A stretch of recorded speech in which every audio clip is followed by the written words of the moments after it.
Congresswoman, thank you so much for joining us. Well, thank you for having me today, Lydia. I really appreciate it.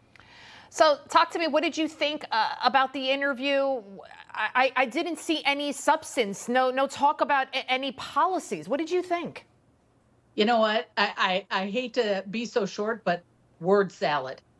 That's how it describes it, because, they're doing the whole Biden plan from 2020, which is don't give any interviews.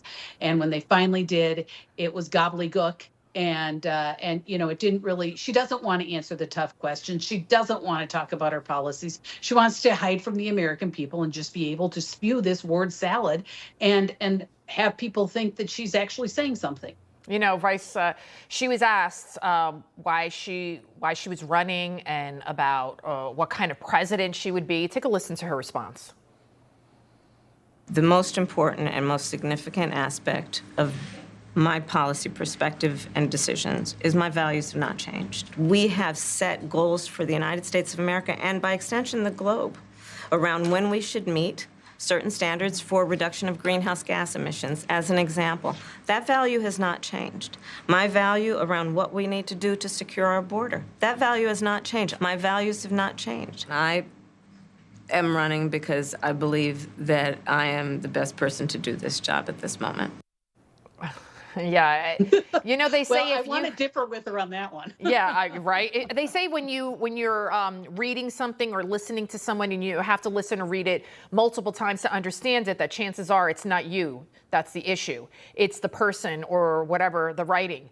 And so you just listen to her over and over again. You try to make sense. Could you imagine her sitting down with world leaders? Oh, no, absolutely not. And I as you played that, I just tried really hard to figure out what she was saying or have any idea of what she meant, or if she's really talking about policies, to the American people, and you just can't follow it because it's gobbledygook. Yeah, and President Trump, when you compare and contrast, he sat down for multiple interviews, all of them unedited. This one was edited. Most of Trump's interviews, they were over an hour long, and all we got was about 17 minutes of Kamala, who still has yet again to talk about any actual policies. President Trump, last night, he was at a rally again in Johnston, Pennsylvania, and take a listen to what he said here. Did you see her? Did you see her last night? Did you see her last night? I don't know. You think she's going to be able to handle President Xi? I don't know. I don't think so. China, North Korea, Russia, I don't know. Sitting propped up on a desk with this guy, this Tampon. And that's the first interview she's done, and nobody's ever seen anything like it. And if you're too weak to do a one-on-one interview with a person that was so soft. What do you think? Do you agree? Oh, absolutely. And, and he mentions sitting down with, world leaders. And I just shudder to think about what that gobbledygook that she spews is going to, really leave an impression on our other world leaders, and what the impression of America they're going to have when she tries to, spew that stuff at them. And, I just really, I think one of the big differences is that President Trump is willing to talk to the American people. He's willing to answer the tough questions. He's willing to talk about his policy.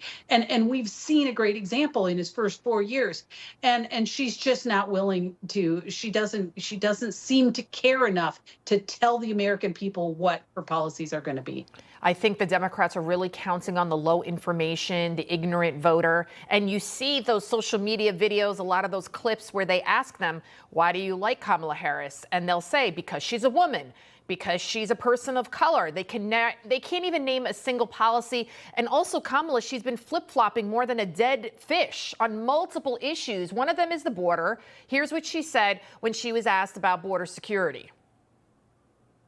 Joe Biden and I and our administration worked with members of the United States Congress on an immigration issue that is very significant to the American people and to our security, which is the border. And through bipartisan work, including some of the most conservative members of the United States Congress, a bill was crafted, which we supported, which I support.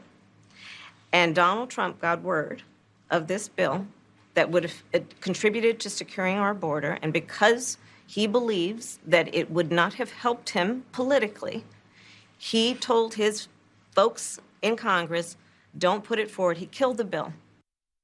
So now she's trying to blame President Trump for the border catastrophe that we're seeing. Meanwhile, we know under President Trump, there was no border crisis. He had it under control. We're seeing what's happening now, 20 million illegals.